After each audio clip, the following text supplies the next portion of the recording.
Now, the Northwest Mounted Police were actually a paramilitary group, so their training was closer to what the military was getting than to what the police were getting. So they were still a military group.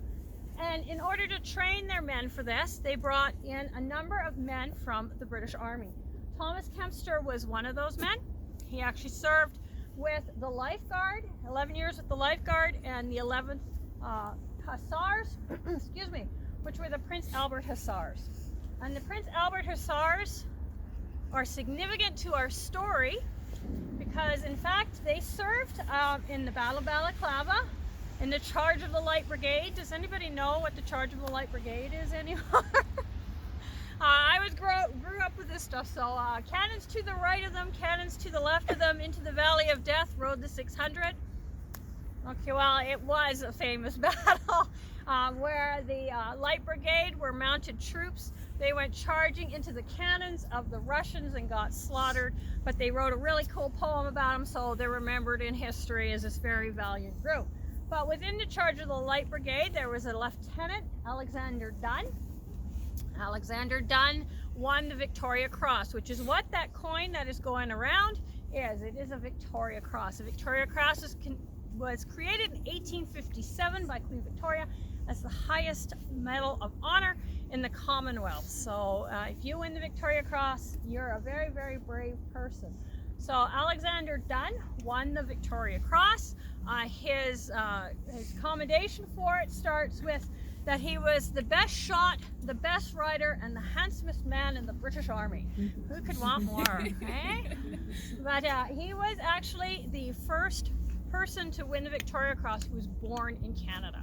So it's our first Canadian-born VC winner. Thomas Kempster came out west here. When he arrived, he joined the Northwest Mounted Police. He was not one of the original 500. He came out after them, but he served out here in the west. And then he was sent back to Depot. His job was to train the Mounties how to ride. So you think, oh, you know, the Mounties must have known how to ride. You could hardly join the Northwest Mounted Police and not know how to ride a horse. But riding a horse and riding a horse as a unit are two different things, and you have to be able to function as a unit. So he started training the Mounties how to ride as a group.